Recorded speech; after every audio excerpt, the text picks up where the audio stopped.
from way up top here in the top of the rabbit hole. It's me, Alice Dog. No, it's not. It's me. So, don't you just love that image? I'm sorry, I do not have a bow on, for those of you who might have been looking for the bow like Adrian. Welcome to 2DogsDigs for our Tuesday night hall pass, where we're featuring today a discussion about going down the research rabbit hole. Because I think a lot of people have a tendency to do exactly that, to go down the research rabbit hole when they probably should stop at some point so that they're not spending so much time researching something that they actually are losing money, because your time is valuable. So your time is actually money. So we're just going to talk a little bit today about some of the things that we use for research, my top few research things that we actually work with for our top, sort of the order of what I consider. This is the first thing I go to for research. This is the second thing. I apologize for those of you who may have got a notice at 8 o'clock this morning, especially if you happen to be on the West Coast, that, that the show was on, because I actually built this last night, actually at like 1 o'clock in the morning. And because of that, I put 8 a.m. So I had Dawn and Lisa both reminded me at 8 a.m. that, first of all, I don't think that I was planning on it for 8 a.m., which it's very true. I was not planning on it for 8 a.m. So a big hello to everybody who's here. I will pop out to show you my better half. There he is. I'm almost awake. Other half. I have to finish the rest of this before I'll be fully awake. Oh, okay. Let's and a big hello to everybody who joined us here. Hey, Nellie, thanks for popping in. Tina, Mr. Adrian, Janet, Heather and Bob, Diana and family, Allison, yay, you made it. Joel made it just in time. Lisa, who else have I got in here? Kevin and Dawn, thanks for popping in. Trolls are early? No, sexfind.biz just. Hey, South Rocker Bucky, thanks for popping in. New name that I don't recognize. So thanks for popping in here for our our show. So yeah, today we're actually talking about we're going to talk about research down the research rabbit hole. But the first thing I got to do is show you a holy grail that I finally found in a thrift store. So on Friday afternoon at 4:30 in the afternoon, after I would drop some stuff off at at our cross-border shipper, I actually went into a Value Village that I do not normally go into because it's usually very, very crowded. And I don't find a lot of stuff because it's got, obviously, there's a ton of resellers that go to that one. In fact, there's some, I think, that live there from the time it opens until like 5 o'clock. And they sleep under the clothing racks. And every cart that comes in, they're just like little, like reselling vampires, right onto the cart as it comes out. But I went just because it happened to be in the area. Actually, I needed to find dog food, and the only Metro that sells it that isn't normally out of it is literally close to that. So I thought, okay, I'll go there. Yeah. No, it's not a dating site that you don't belong. Yeah, I guess mothers are proud of their children.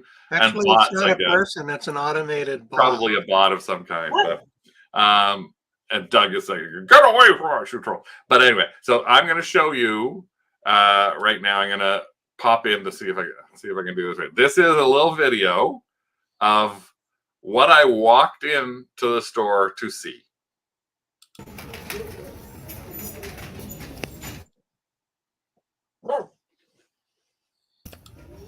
It finally happened. It finally happened. You can barely hear me saying, "It finally happened. It finally happened." So, yes, it finally happened. I'll play this again. This is what I walked into. And believe it or not, from this look alone, as I got there, I knew what I was going for, and here's a better photo of it. This is what I saw as I walked into the store. This. Now, those of you who know me know that there's one thing that we do recommend a lot of times. So this is what I could see. Now, it's got a piano playing snowman too. Yes, it does have this guy, which actually has been selling. We've actually seen a couple of these sell for $40 or $50. I think Joel sold a couple. Joel, I think you've sold or listed a couple there.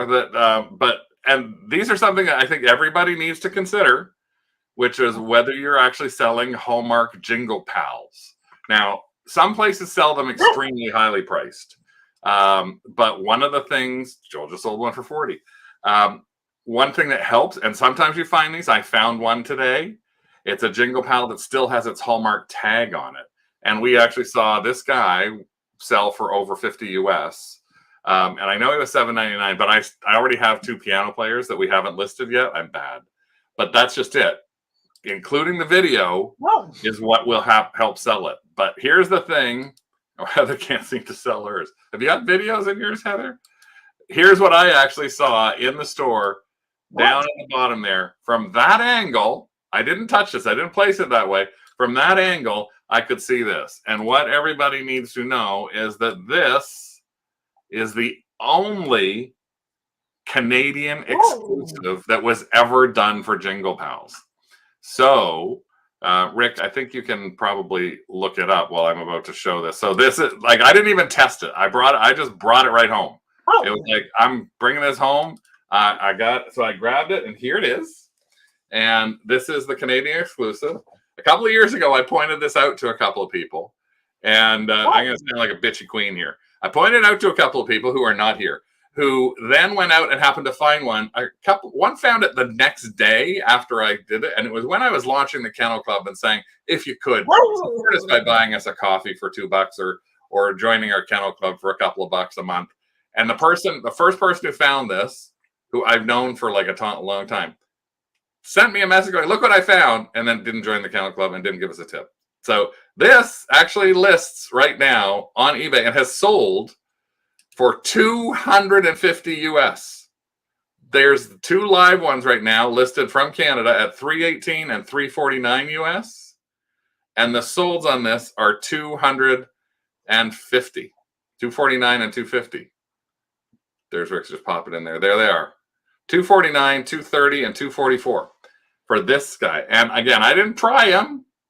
Somebody found one and sold. If somebody listed one not knowing what it is and sold it for $40, I would have been jumping on that and flipping it, obviously.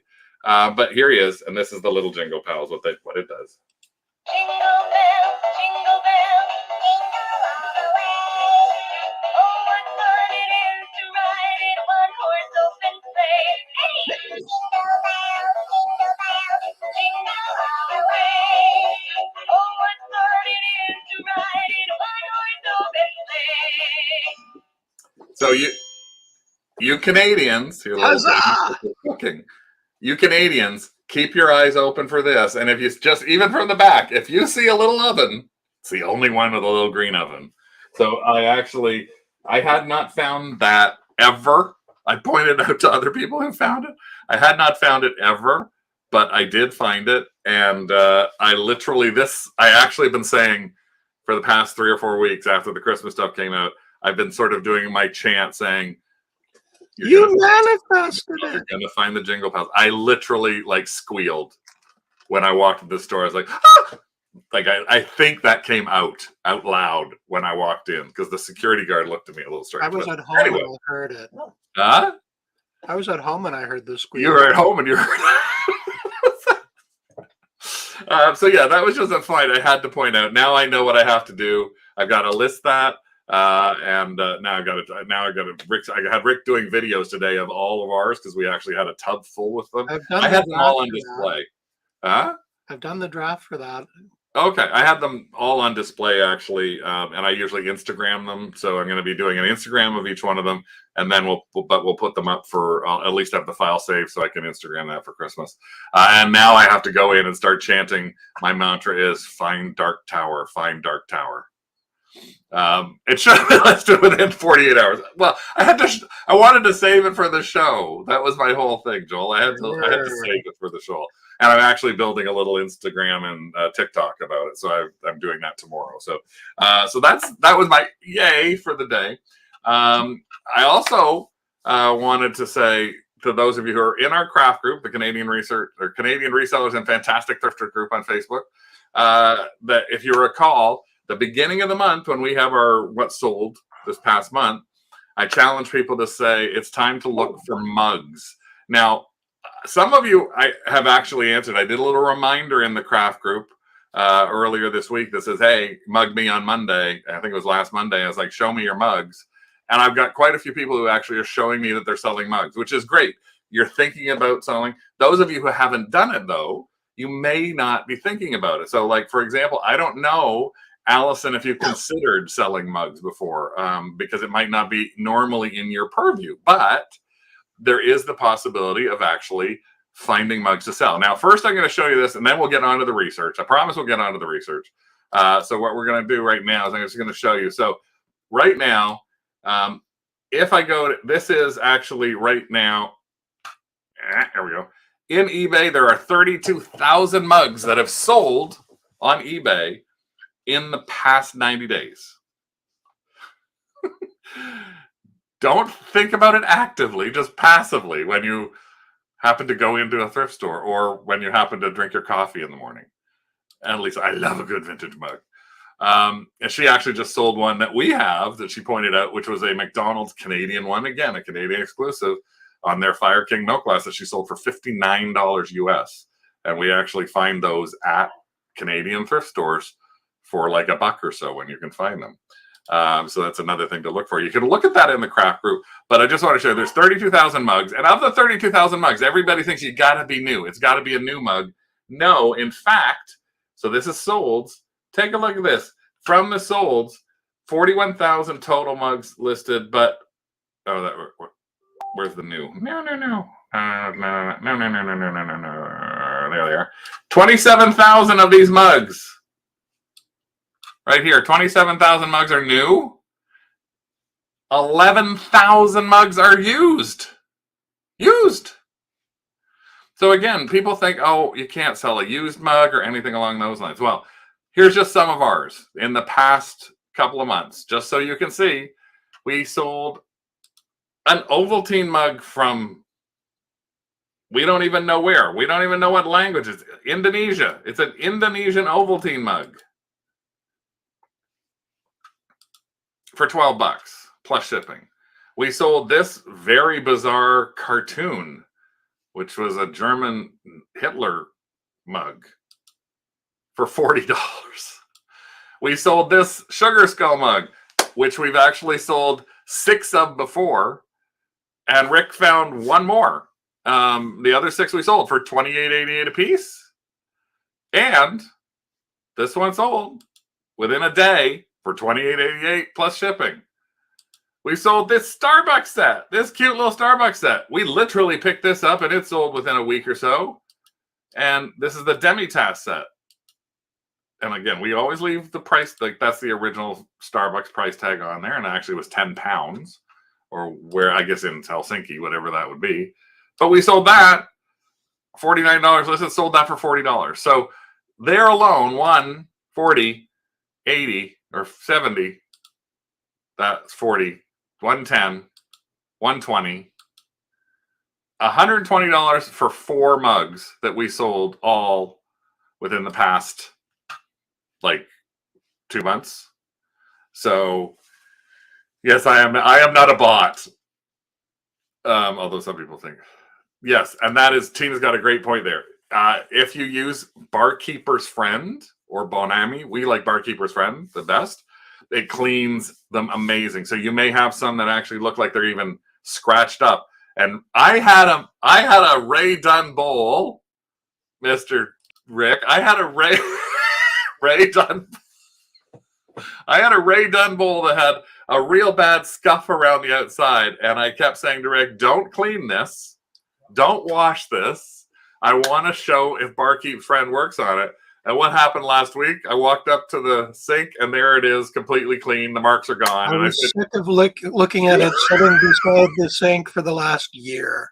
I've been on there a while, but A yeah. year. So Mark Eats A Friend. You can year. order that. You can find that at pretty well any store. Walmart's. You can find, should be at Walmart's or Targets in the U.S. You should be able to find it at Walmart, Canadian Tire in Canada. So anybody look at that. There's a really good thing to help you. Yeah, the with liquid getting works something. better than the powder. Huh? The liquid version is better than the powder. Yes, the liquid version is better than the powder version. That's very true.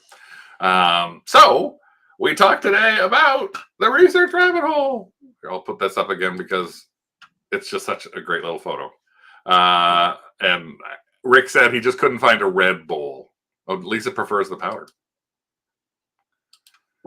Diana says her mom used to clean Fire King and Pyrostones with bleach from the old tea stains. Yeah. Yeah, try finding finding a place that sells ammonia. Ammonia is the other good cleaner that our grandparents used to use. I cannot find ammonia on the shelves in Toronto anywhere. So now on to research. So A little side note. A little side note. So next, we're going to talk about research right now. Focus is probably going to be more so on me doing this than Rick, but we'll have him off to the side on things. Because I wanted to chat about going down the research rabbit hole. And again, as I said at the very beginning, you got to remember that your time is worth money. Now, your time spent here hopefully might find you money. Like now, those of you who didn't know about the little Jingle Pal may find one. And if you do, yay! I'll only take 20% commission.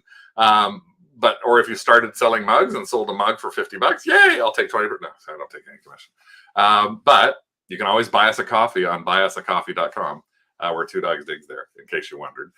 Or you can join us on our Whatnot show or anything along those lines. So when we are doing stuff, we have a lot of people have a tendency to be like just dig way too deep in research. Now, here's the very first thing that I'm going to say prior to showing you like what I use. And you may already use all of these. And if you do, great. You may have some tips. If you do, share them with us when we go there. But the one thing I see a lot of people doing is putting in way too many keywords or way too many words when they're trying to do research on something. I like the words. And it's almost like there's two ends. Rick will do one. He would do one of two things. He will put in Starbucks 2013 Helsinki mini mugs with box and price tag, like something like that. I'm exaggerating to search, or he'll put exaggerate. Well, he'll put mug. Like he doesn't have a nice like middle ground, shall we say? Well, in my mind, I get a lot of words. You don't want to be in there, folks. Just so you know, No, you really no. don't want to be. It overwhelms me sometimes. I can think of 1,000 different words, and everything is weighted exactly the same. So it's like that paralysis by analysis. Yeah, and I'm going to tell, Adrian, who is here in the chat. I've seen some of him doing some research too, and he has a tendency to go way into like way too many words. And I can understand looking at a lot of different keywords to do something, but what I'd like to try and sort of focus people on doing when you are doing any kind of research is try and find 4 or 5 keywords maximum the first time you're trying to look for something, then add to it to potentially pare it back down. Don't start with 10 words. So if you're looking at a specific thing, Adrian, for example, sometimes is looking up toy soldiers. If he puts in too many words, it may not find it. But if he starts, because you got to remember the people when you're looking to do research, you're looking at other people's listings, you're looking at other sales formats, you're looking at Google, you're looking at all these different keyword searches that people are looking at. I don't use the same keywords that you might. I might. Yeah, what I describe something is not what the way. If you put more in first, you're limiting it. And I've actually seen people, and I'm guilty of it a couple of times too, but Rick has been really guilty where we'll go into a thrift store and I'll ask him to look something up. Huh? Guilty as charged. Yeah, I'll ask him to look something up and he'll go, there are none. There's none anywhere. And then I type in 3 words and I go, here's 6 of them sold. And it's because he's put way too many words in there. So that's my big sort of. You get ticked off when I say, give me keywords. You can figure it out. Well, it's only been 25 years. I will say that Lisa said, 35. I have a shelf full of research books. I still use them all the time. Remember when we had our research books in the trunk of her car? Sherry has a bookcase full of price guides. And actually, they sell for really good money. I just was giving you an example. You know everything about them. Something like that. That was just an example. And Rick, you're clicking off on things when I'm trying to click on them. So yep, I am. Dawn has a bunch of books, but only ever use a handful of them. Some of them you need to offload. Yeah, some books can actually go for really big bucks too, as well. So keep in mind you could make some money. Yeah, that's the big. I'm kicking myself because when we bought all of those McCoy cookie jars, yeah, there was a shelf full of reference books in the closet upstairs, and I for $1 each as we were driving away. Or as we were driving back to Canada. Sorry. Yeah. We crossed the border and he goes, I probably should have picked up those things. Yes. No, they do sell. They sell quite well. Take a look at price guides on eBay and you'll find out they do sell. Same with Etsy. Yeah, a lot of the best price guides are out of print. Yeah. So they kind of petered out towards the late 80s, early 90s. Yeah, because people are going online and yeah, you have a tote full of books she hardly uses. Lane does, and yeah, it's true. A lot of people have that. But again, so if you do have it and you don't look at it, we also had another thing where we had a little mini flood. And yes, downstairs, I lost probably about 15 really good research books because it got flooded and they soaked all of the water up.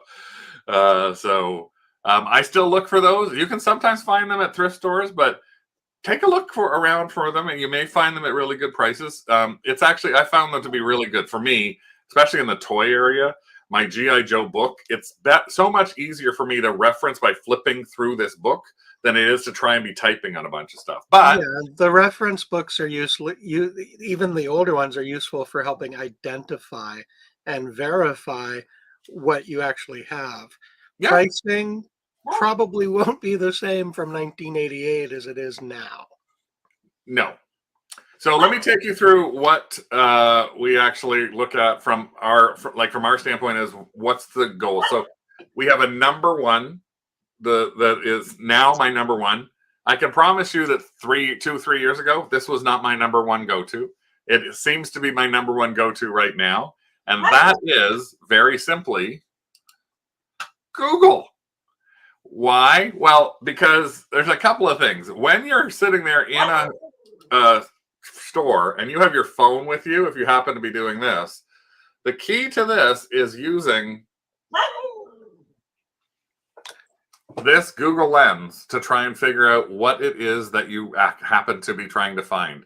It has become the biggest savior for me. I actually used it today a few times on some things. Now, the other thing to think about with this, and some people, I don't know if people realize this or not. Number one, you can use this to like hold up something like in front of you. Like I can put this guy in front of me. I can just take the picture back here. So I'm going to search with my camera. There he is. Take the picture. Now, sometimes when you're doing that, I don't have it properly broadcasting today. Sometimes when you're doing that, you will see it searching, and there it's found the visual match, and I can go down. So this is my first thing to do is go down here, and then I can look at various places where it may be for sale. I can look at pricing. I can do things. I can find the name of it a little better to do my second line of research. So I just saw, oh, there's one on garage sale in Alberta that just sold for $15. But yeah, that's what you. yourself in the head. But that's the first thing to do, is you can use it that way. But the other thing people don't realize is you can actually use this on your computer screen. So like if I happen to have an image of that Jingle Pals, I'll just keep using that one as a reference. If I have an image on my screen, I can actually go onto my screen and I can take a look at this. I'm going to open this image in a new tab, but I'm going to show you what I'm doing with this. I can actually take this same thing. I can use my phone on the computer and I can actually do this. So sometimes people are looking for stuff. And what I just did was looked the Google images up on my computer to find something. So I took a picture of my computer screen. And I don't think a lot of people even think about that. You can do that. In addition, if you happen to be on Google, you could very simply, a lot of times on the very first page, if I get to it, there's a camera icon. And in the camera icon here, you can search by image. You can drag a picture there. You can upload a file there. So that's the first place that I actually end up going to when I'm thinking about this. First thing I do is go to Google. Probably, I'd say like 60% of the time, that's the first place I go to. The second place that I go to, which is still to this day is my go-to, is eBay. And that's the thing about eBay, is it's actually still giving us active sales on anything that we do want to look up. So if I'm looking up Jingle Pals on this, I'm actually going to be able to see things right off the bat. 3,200 listed, 1,000 of them are Heathers and Bobs that they can't sell. And sold, I can search here. I do this all on my phone, 50 when I'm in a store, sometimes at home. But it still becomes the key thing for me because it is giving me 90 days worth of active sales. So everything we're looking at there is real. It is something that has sold today, yesterday, especially when you're looking in collectible areas and things like that. It's giving you trends of its own kind. So that's the key to me, is finding, has this been selling lately? And if not, it takes me out into my number 3 on my list. So number 1 is I Google it. If I don't know the name of it, I Google image it. If I want to Google image it and it shows me something, I get a name. I can use that name to look it up in eBay. When I'm looking it up in eBay, if I don't see something that's been sold in the past, yep. If I don't see some, and there's Tim Hortons mugs that sell for really good money. We've sold Tim Hortons mugs around the world to people. I just bought a Tim Hortons mug the other day for $3.99. I just bought 4 Starbucks mugs, much to Rick's chagrin. He goes, "What'd you buy these for?" For $3 a piece. And he's like, "You spent $12 on these plain old Starbucks mugs." And then I showed him the solds, and the solds were $25 per mug. So I'm going to sell it as a set of 4. What do you? I'm just, I hopped over into Terapeak. No. I just noticed something interesting. But yeah, that's not the. We'll get to Terapeak. Terapeak is not my number 3. When I've gone, I know you're not paying attention. You're doing the usual thing. It's me talking. Me. It's me. I will remove you from the screen. Once I've done the Google and the eBay, and even if I don't find something that's 90 days worth of sales, I do consider the fact that there are things that are seasonal. So Jingle Pals is a perfect example of something is seasonal. If you find one of those in February or March, February you're okay. You can still see solds in December. March, you're not. You can't find a sold from. No, you can't, Doug. That's what I'm saying. Or if you're find something now that's Valentine's Day or Easter oriented, anything you find, if it's really something that's very tied to tied to the 4th of July, tied to a May long weekend, any of those kind of things, you may not find them as being something that's sold in the past 3 months. So that's where we step to my number 3. And the number 3 for us is WorthPoint. Now, a lot of people say that they aren't sure whether WorthPoint is worth the money. Trust me, if you are a reseller and you are looking at doing something that is, you have so many different things, WorthPoint is actually going to give you a huge advantage because it is 10 plus years of research on something. So I'm going to go to that to show you a perfect example of it. So we're going to go to that WorthPoint side, and in the category here, we're going to look at it and we're going to search up what it gets. Let's look up Jingle Pals. So when we look up that, there are 42,000 Jingle Pals. We can search from the sold date of the oldest. If we go from the oldest, look at this. The oldest Jingle Pals that they are showing in here is from 2006. That's 16 years old. How long that the listing is up there for. So you're talking about now, I guess it's probably all the way back to 16 years ago that you can find this sort of thing in here. So you can obviously look at it in various forms. But is Doug downstairs with you, Rick? Yes, he is. I've got the gate up, and he has a couple of balls he can play with. But he's deciding he's barking instead. He hears you upstairs, so he's barking at the gate. I will close the door. So yes, and Lisa says, I use WorthPoint daily. Yeah, we actually probably do use WorthPoint on a daily place. Love WorthPoint, definitely worth it.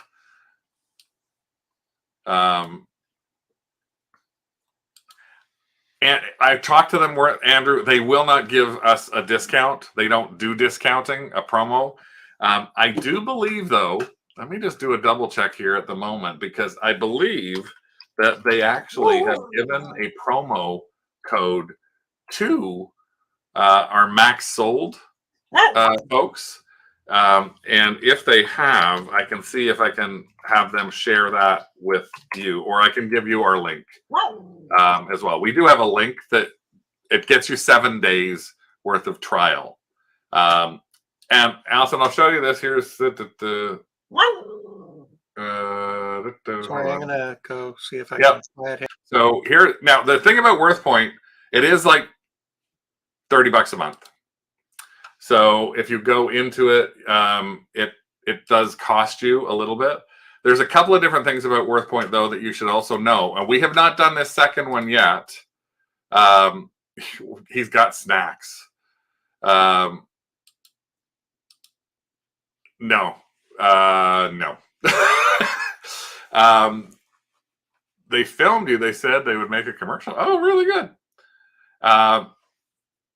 So with WorthPoint, there's 2 different things that you can do. There's also, which we haven't used yet, but I don't know if anybody else has. They have a marks category in here, so you actually can find about visual searching for your marks. So you can find what kind of properties you have, like what it belongs to. If you see something, it's kind of its own version of Google Images. But not only that, this is in their second category. Within their second category, they have a library, and the library is filled with actual books scanned through, like entire books scanned in there. I'm not sure what this is showing up there for, but let me pop out to here and see if I can show you. They also have some really great articles, which actually I've seen a lot of as well. So you're not at that level. You may not be at that level yet, but look at this, doing thrifting. And if you perused WorthPoint's YouTube channel, WorthPoint has a partnership with the Salvation Army.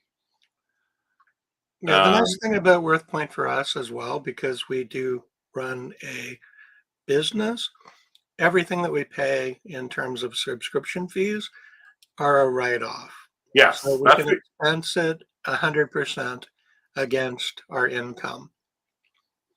And it has actually helped us make money by not buying things that don't have value, or by buying things that we didn't think had value, but whoa, on WorthPoint there are 20 of them and they seem to average way more than we would think. Yeah. Can you keep chatting, Rick, for a second about WorthPoint? Well, I don't know what else to say. Well, I need to go off screen to do some stuff here, so I'm throwing you to the wolves. Well, does anyone have any questions about WorthPoint? We've been using it again for the past several years, and again, it has saved us a lot of money. I'm going to pop onto WorthPoint here. Probably not going to let me log in, but here I'll share my screen. And again, their database goes back almost, as Craig showed you, 16 years in some cases, and they gather information from all sorts of selling platforms. So they have Ruby Lane, Cherish, eBay, and there are a few other places that I can't recall, but they just added Max Sold. Oh yes, they added Max Sold. Thank you for hopping in, Craig. How many devices can you access it from? Well, we share it on all of our desktop computers, our laptops, our iPads, and our mobile devices. And we've never had a problem with using the same login credentials across, 8 or 10 devices.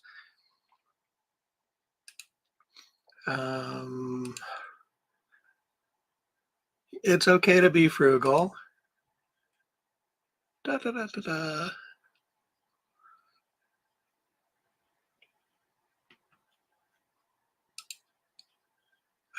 Andrew wants to know if anyone tried the visual mark search. They said something about it on that page. We have not tried the visual mark search. We haven't subscribed to that particular service, but we don't actually have a lot of marks that we need to look up. When we're buying, we typically only buy things with marks that we recognize, and Google Images usually pulls up things pretty consistently or quickly for us. Is there a phone app? Yes, there is. Heather says it's a tool of our trade, like good knives for a chef. It actually is. It's Go to worthpoint.com. No, you weren't on screen, honey. I found the affiliate link. It's worthpoint.com, partner craft. And again, it doesn't do anything other than let people know like that they found us through, they found you through craft. And you get a 7-day free trial or a 7-item lookup when you sign up for it. You can cancel it at any time. It's the sort of thing that what we say to somebody who may not have actually done something or used it before is you can try by finding a few things that you want to look up and then signing up. If it's your first time ever doing it, do it that way. Find 5 or 6 things that you really want to look up and then look them up on your free trial. That's the easiest way to potentially do it. And again, we have it listed on our phone. So I'm going to pop onto my phone here and show you again. So right on my phone. Where are you here? Where's my WorthPoint link? Oh, right there. So there's my WorthPoint link right there. So again, when I'm in a store, again, the order from which we've done it is we've gone from Google Images to figure out what something's named, gone into eBay past 90 days to see what's actually there. And now if we can't find it, or if we want to dig a little deeper, we go into WorthPoint, and we can do all those things while we're standing looking at something in a thrift store. Not as much when you do it at a garage sale, but you can do it in a thrift store. You can do it when you go back, you take a picture. Normally garage sales, we run back to the car and do quick research, or go stand at the end of the driveway and pretend to take a phone call. Well, yeah. I mean, we take pictures of the things and then look them up using Google Image, start sitting back in the car, and then go run back in before anybody else gets them. Does it sold recently sold items on eBay?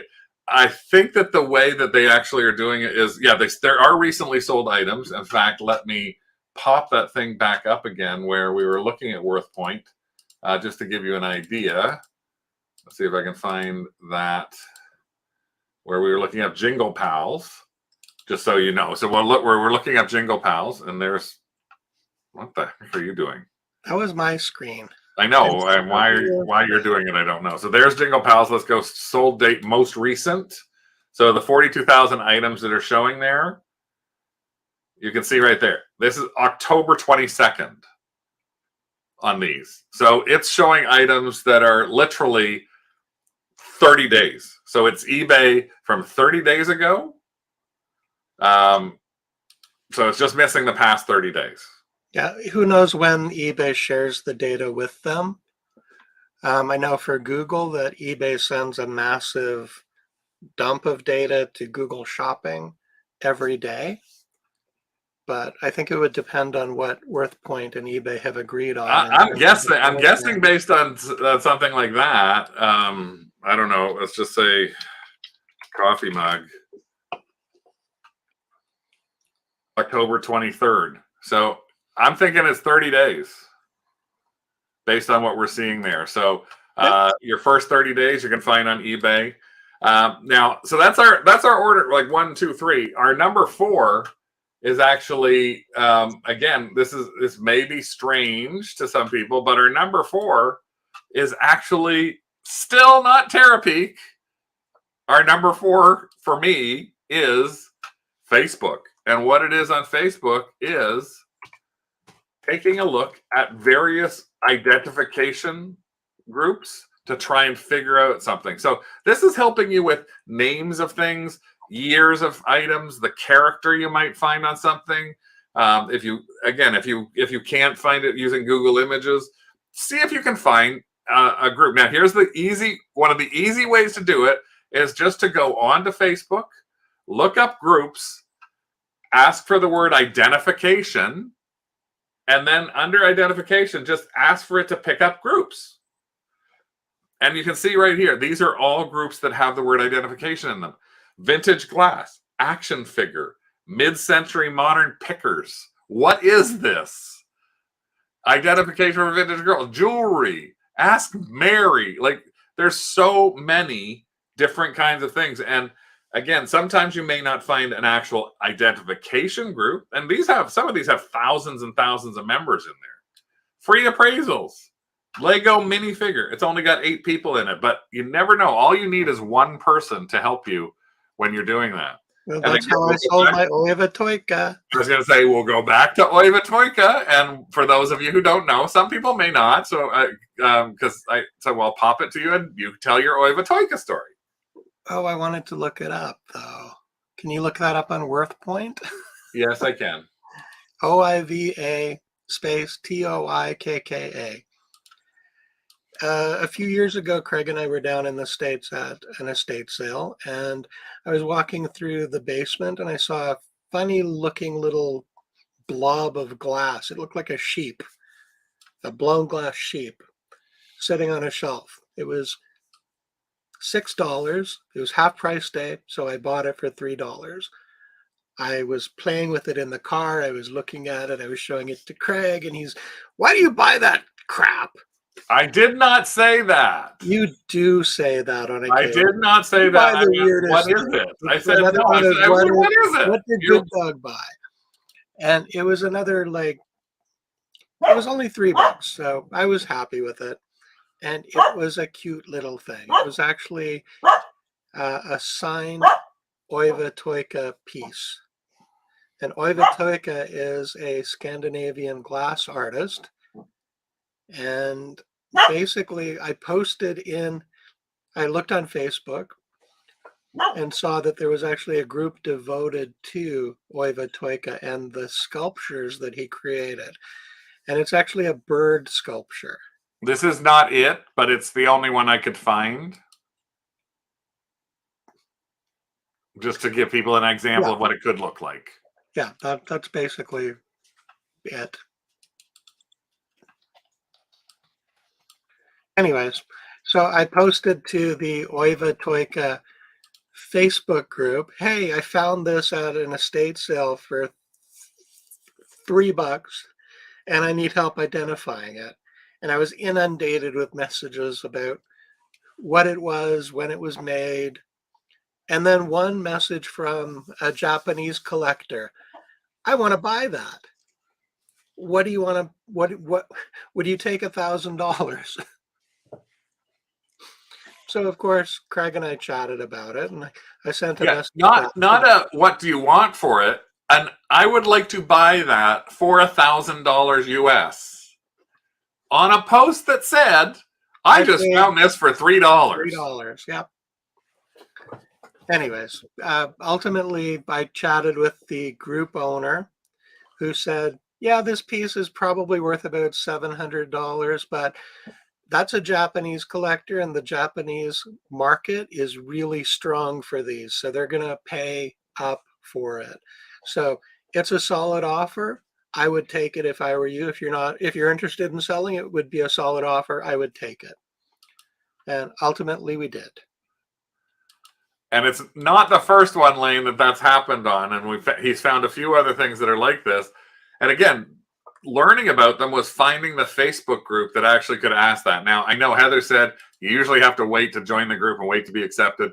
Yes, some groups are like that. Some groups it can take a day or two. Some groups are less than an hour. Some groups are really fussy as hell. And they ask you these questions about, why do you want to join this group? What's your favorite one of these kind of dolls to collect? And it's like, all I end up doing is answering that, all of them. I can't decide, just so I can get in the group.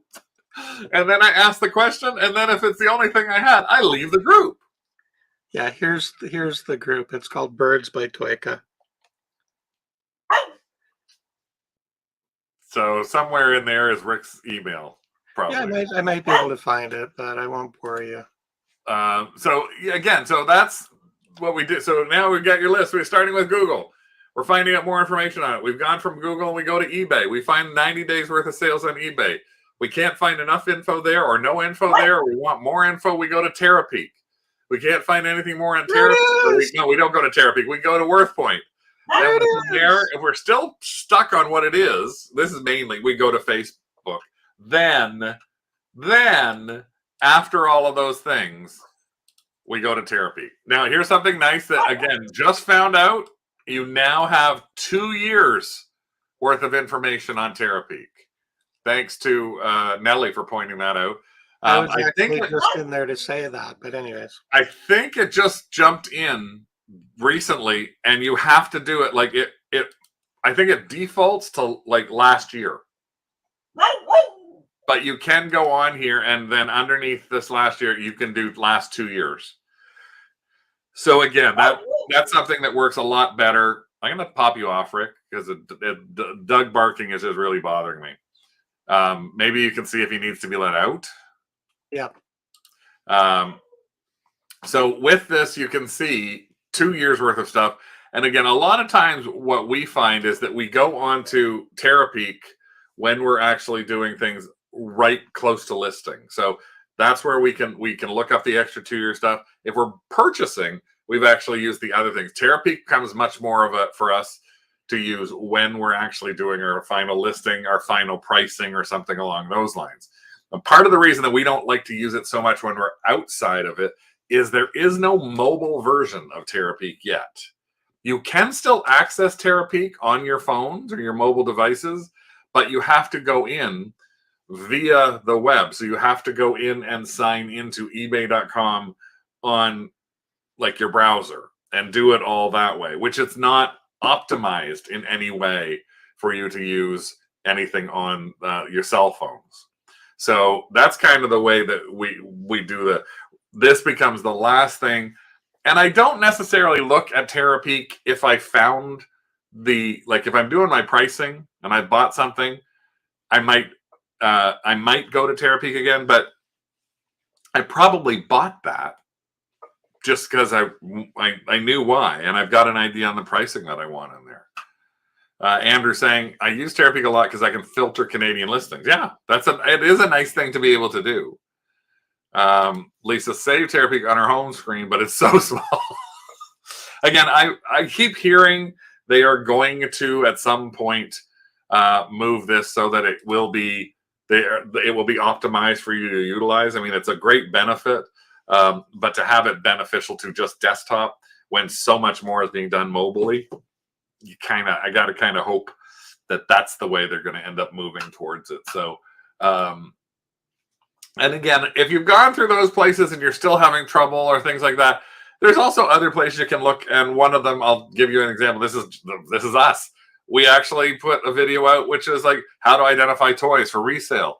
So go onto YouTube and search for identification on something. Search for, if especially in the pop culture toy and collectible arena, you will find a lot of people putting their videos together. So they could be like mine, how to identify toys for action figures. It's one of our best viewed. It's got like 5,000 views, and it's a 3-year-old video, but we're constantly getting views to it. But you can also find somebody who may be showing you retro commercials for something. And again, you can find more information about what you're trying to sell. If you don't know what something is, a perfect example, we have a thing in Canada called Yannies, which was a little stuffed toy. So when I put Yannies into here, I get to actually see, why look, somebody actually has the commercial for Yannies. But Yannies was only available in Canada and the UK. So based on talking to a lot of the US people, they don't know anything about it. So yeah, you don't go down, again, too much of a rabbit hole. That's going down the rabbit hole. But there is what the Yannies look like. So you may find a couple of these on there that can help you again with your distinctions. Adrian's there's a couple, not Yanni, Yanni, like Adrian saying Action 411, Toy Soldier Headquarters, you use a lot. I know it's not, no, it's a Yanni. Why? It's a yawning little. It's actually kind of it came out as a competitor to Care Bears. So it's a cute plush. I'm going to pop that on there. It's a cute little plush. Be quiet for now. It's a cute little plushie. And it's a puppet. So you stick your finger under its head and you make it yawn.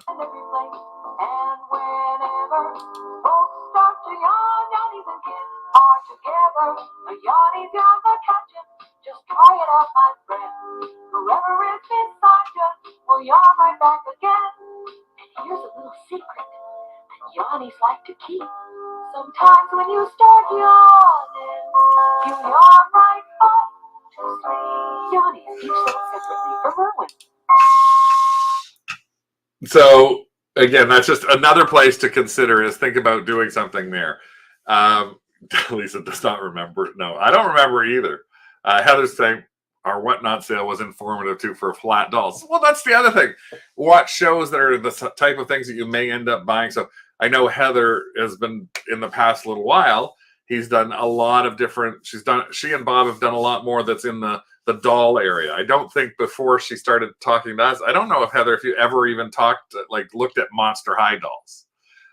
But we have a show on Whatnot, again, which we promote because we're doing really well on it. We're actually doing better on our sales for Whatnot than we do on eBay. Our sales last week on Whatnot were twice our sales on eBay. So if you haven't thought of it, you might want to think about using Whatnot. Again, I'm going to pop that link up for anybody who needs to go on there. We have shows coming up. And what Heather's mentioning is when we did our show last week, we did a show that was on vintage dolls.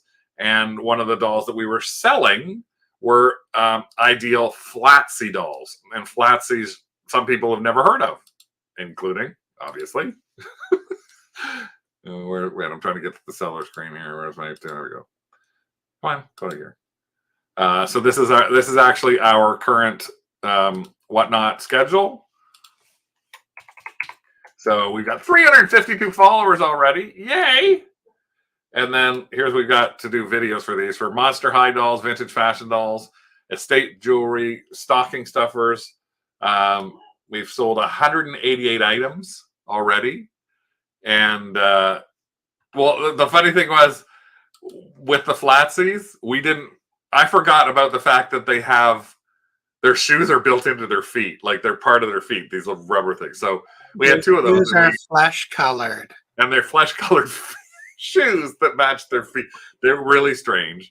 But again, somebody might see that and not know what it is. Well, flatsies are in that same sort of realm of the weird doll world. That flatsies, leggies, Blythe, upsy downsies. They're all these weird kind of dolls that you may or may not know too much about. So you don't have to have a media following, and you do have to want to do a live sale, but you don't That's have what to. Flatsy's feet look like. That's what Flatsy's feet look like. Yes, that's true. You don't have to be on camera, Allison. That's one of the things. You just have to be able to chat a little bit. And again, I'll just point out again for everybody on here, if you are trying to even see what it looks like, and you want to try and go to Whatnot, and you want a $10 credit towards what you're doing, you can just pop that in. And if you are thinking about selling on Whatnot, then if you're thinking about becoming a seller, use this link, because what we'll do is there's a $200 like referral fee, and with a $200 referral fee, we actually split the referral fee. And Shelly Robbins just got her referral fee.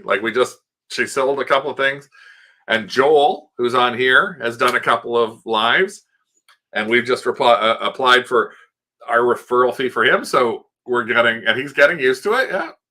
And again, you can sell from Canada. And you're using Canada Post. You can sell using a US based address as well. So they're both easy ways to do something. So try it for a credit, or if you want to become a seller. And again, you can always ask for more information from us, or take a look at the craft group, or also look at our YouTube channel, because we will do time. You actually don't need a good manicure. You should have a good manicure, but believe me, some of the hands that are in these shots, you could wear some fancy gloves, but you really don't have to. Some of the people, like I've seen people, and they're holding up like things, and they have band-aids on all 5 of their fingers as they're trying to show you some lovely jewelry. And I'm like, what did you do to 5 of your fingers? Sometimes I have band-aids on 2, but that's because I chew my fingers. But do they chew all 5 of their fingers? I really don't know. No, I haven't heard anything about that yet. And I don't think they will. I think they really will focus on the bigger sellers at this point. I would love to. I actually have next Tuesday is our phone call, our monthly eBambassador phone call with eBay, where we talk to eBay about things for eBay Canada. And I will ask Ben about the live auctions, because they have started doing a couple of them. I have seen a couple of them there. So cheese grating incident. I don't know. There's lots of people there that have bedhead. There's people there who look like they are.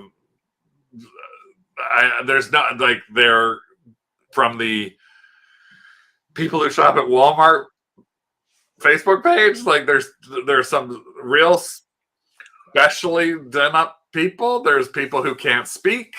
There's people you can't understand. Everybody under the sun there. But it does work for a number of people. And if you can get something that, hopefully you'll have something that's somewhat entertaining. We aren't growing any other way other than organically. We do a show when we get 20, 30, 40 people who look at the show, and boom, pop, pop, pop, pop. I would not doubt if you could find a bearded lady. You probably could. But I mean, like Donna, here's a perfect example. Donna, you could go on there, and we've seen people do this. Shop your store, shop your booth, get the approval from Roadshow to go in and film your booth. And there's people sitting in their booths at antique malls saying, would you like to put anything up, and making offers and making sales that way. So they're not stuck just there, and you'd be pulling it back from the booth. So I don't know how well some people might like it, but there's lots of different ways that you can in turn make sales. We are actually going to be listing some more stuff on Etsy because I know because number one, Lisa sells on there, and it does really, really well. She's done really, really well for years, and we have just not done enough on it. Number two, we're starting to see a lot of people who are telling us that Etsy is actually getting more traction right now than eBay. And for us, I can see why. In the collectibles area, it's very potent. There's a lot of potential there that we aren't necessarily using. And I think a lot of people are skipping over it. Oh, that's true. Your Wi-Fi is horrible there. Yeah, it's our main platform. It's Lane's main platform. It's Lisa's main platform. So we are looking at adding more to that and trying to get ourselves used to it. And yeah, potentially higher dollars. Yeah, and a lot of the time, Etsy buyers are not eBay buyers. Yeah, who else? Is somebody? I'm not sure if she's here or not. Susan. No.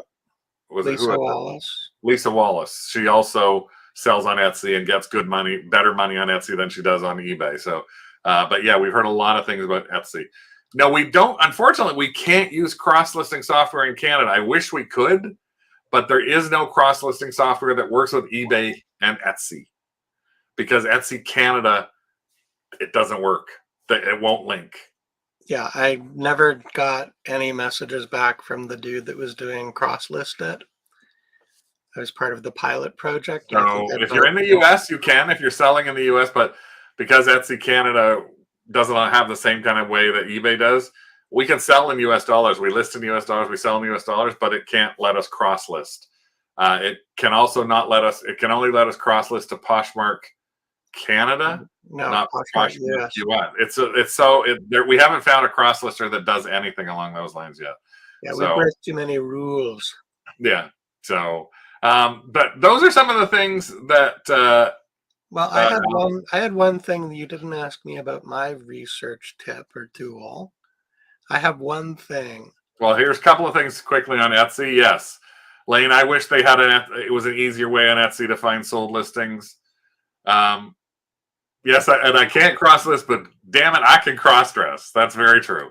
Allison wants to know, does Etsy send labels or do they work like eBay? So I will let our shipping guru and or Lane or Lisa answer that question.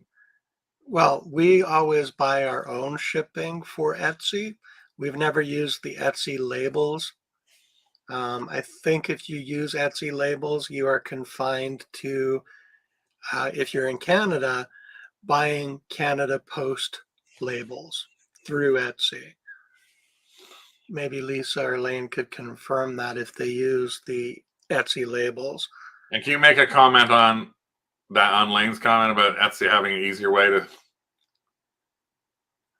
to? Basically, I have not found an easy way to find sold listing on Etsy. I can only happen across them when I'm doing Google image searches. And if it's an Etsy link on my iPhone, I can actually click on the link and it shows me the sold price.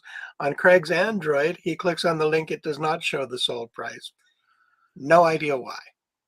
So, I mean, it's an interesting thing to be able, if you have an iPhone and you Google image search something, that's what Rick was teaching me. So you Google image search on an iPhone, it shows you a picture of this listed and it says this is linked on Etsy. You click on that, you will be taken to the Etsy page and you can click on that page and you actually get to see the sold page price. That says the sold price.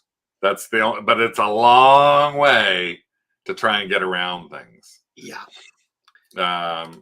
Lane uses Stallion Express, link to Canada Post. You can print that way. It's Canada Post prices.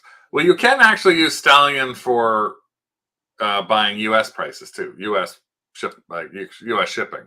Yeah, and Stallion actually does the fulfillment and can send the tracking information back to Etsy. That's what I like about using Pirate Ship. We've linked our Etsy account to Pirate Ship. If I buy postage on Pirate Ship, it feeds the information back to Etsy, so I don't have to copy and paste. So there's Lisa. Don't use Etsy labels because she uses a cross-border shipper. And yes, Allison, you can sell U.S. or only in Canada. I think you can sign up for only selling within Canada. But I think, Allison, you are near a Stallion, if I'm not correct, in London. So you might be able to use that. She's using Stallion, yes. Okay, so you can actually sell and buy your shipping that way as well. And Dawn confirms that Stallion links to Etsy and imports to Stallion. Okay.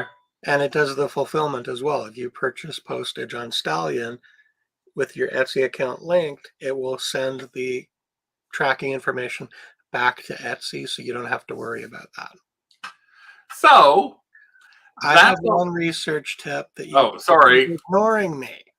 Sorry. We're at the hour. Time's up. Time's up. What's your research tip?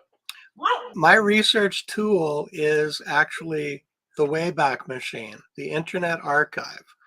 So I did an experiment earlier on. I wanted to find out how far back the Hallmark website went. Can you plus size your screen because it's too small to read? Yep. So basically, I'm using the Internet Archive, the Wayback Machine. If you Google Wayback Machine, it will take you to this page. You can type in the URL of a website. I'm choosing hallmark.com. And across the bottom here, it gives you all of the years that it's scraped data from the website for. So this is basically taken a snapshot of the Hallmark website over the past, what is 96? 24 years? 24 years. Perfect. Or 26 years. 26 so years. If you wanted to see the Hallmark website from 1996, you click on 1996, and then you scroll down. It shows you the calendar for the year, and it looks like the website for Hallmark.com was first captured on December 19th, 1996. I'm going to click on this snapshot, and it's going to take me to the Hallmark website as it was in December of 1996. So if I wanted to see what things were listed on the Hallmark site in 1996, I have a 1996 ornament. Does that link where it's got the blue things, does it actually link through to these things? In most cases, it does. No, that's not showing. I did find a couple of things, though. Basically, if you poke around in here, sometimes you can find really, really good information that has been sort of removed from websites as they update them over the years. I think at one point, awesome site.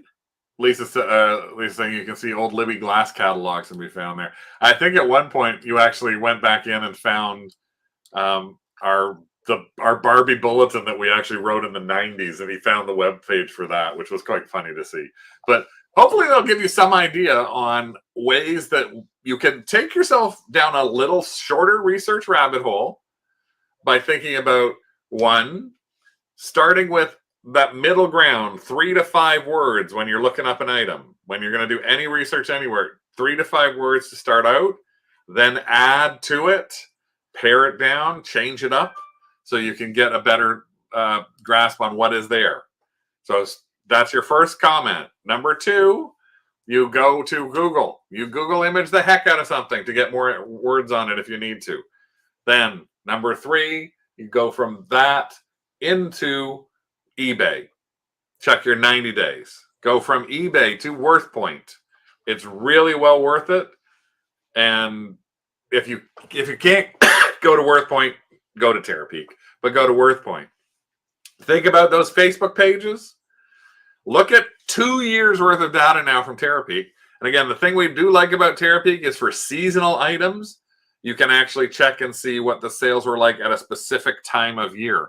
So when you're thinking about Terapeak, don't go for a whole year's worth of sales for Christmas items. Go and look at what sold between October of last year and December of last year. Not because if you pull it now, you're going to pull up August, September, October, and a little bit of November. Well, why not figure out how much sold literally in the month of December of 2021? You can by going into Terapeak and just doing that. So look at that as a different way of using Terapeak for seasonal items. And then try those Facebook groups. And otherwise, like one of those Facebook groups, consider that you got craft there for those of you who are members, the Canadian Resellers or Crazy Resellers and Fantastic Thrifters group on Facebook. If you are not a member of it, please feel free to join. It is free. Just look the words Canadian Resellers up. Just search those in Facebook and you'll find them. And also remember that there are other places to think about. So if you are thinking about it, keep an eye open for Whatnot. It's a new platform that is doing really well for some people. I can tell you right now that our sales since we started there October 13th, 5 weeks worth of sales. At the end of this week, we will be clearing over $2,000 US in sales. I was shocked when he told me that. $2,000 from sales. US, we're clearing that. And it's deposited directly into our PayPal. And that's only having like 300 followers. That's only 300 followers. And we've only done shows that are like an hour long. If we go on and we do a show that is like 5 minutes long or 10 minutes or 15 minutes and no one shows up, we leave. In fact, Sunday night, we tried that. We did a show starting at 8:30 on Sunday night. We had virtually nobody in it, 3 to 4 people in it for the first 20 minutes. And thankfully, some of them were our friends here, like Heather joined us or Sherry joined us. And they were in here or Julie for a couple of minutes. But that was the only people who were watching us. So we dumped out. And I said to Rick, let's go back again at 10 o'clock. And we went back on at 10 o'clock. And we were on for almost 2 hours. We meant to end at the hour. And then people kept asking us to put something else up. At the end of the hours, we sold over $300 US worth of stuff. Yeah, Lisa wants to know what kind of fees they take. Right It's a little now, bit flexible depending on the value of the item you're selling, and I'll let Craig explain that. I will actually show you. It's working out roughly right now to about 20% in total. Because they charge... I can't figure out how to get this sheet over here. There we go. Here. I don't know how to make this bigger. At the bottom of the screen in the lower right-hand corner, there should be a plus sign. Yeah, it's not letting me plus it up. I just did our figures here. And I know, see, you can barely see them. I can't make them any bigger than this. They're working out roughly we're averaging right now about 17 to 20%. And the way that works is with them, they charge 8% of the sale, and then they charge 3% of the sale plus the shipping plus 30 cents, which is the PayPal equivalent. So if you sell a lot of cheap things, it can kill you. You can be up at 25, 30%. But otherwise, with the buyer's figure out the cost of shipping, again, that's really easy. You actually have to put in a weight on everything that you've got. So you give an estimated weight on what you've got on there, and the prices for shipping are all there for the buyer. I'm going to list this mug. So you throw it onto a weigh scale. This mug weighs 11 ounces. So they have a break on there that says 12 to 15 ounces or 1 to 2 pounds. Well, you know, in a box it's going to be 1 to 2 pounds. So you just take a picture of that item and put 1 to 2 pounds. The buyers pay all of the shipping, and they actually discount the shipping for buyers if they buy multiple items. So we haven't had any complaints about shipping yet. No. And again, it's just someplace we want to keep talking to you about. We're going to try and interview a couple of people who are actually doing really well on this as well. So think about it. And again, you don't ever have to appear on camera. So even Allison, I want you to think about, just if you haven't looked at it, take a look at it and just see how some other people are doing the various types of things. There's a lot of people who never show their face once. They only have their hands showing the item. That's it. And you can do it really easy as a single person, or you can have help with it. But again, all of that helps. If you're going to put anything on there, you got to make sure that whatever you do in the first place, you did not go down that research rabbit hole.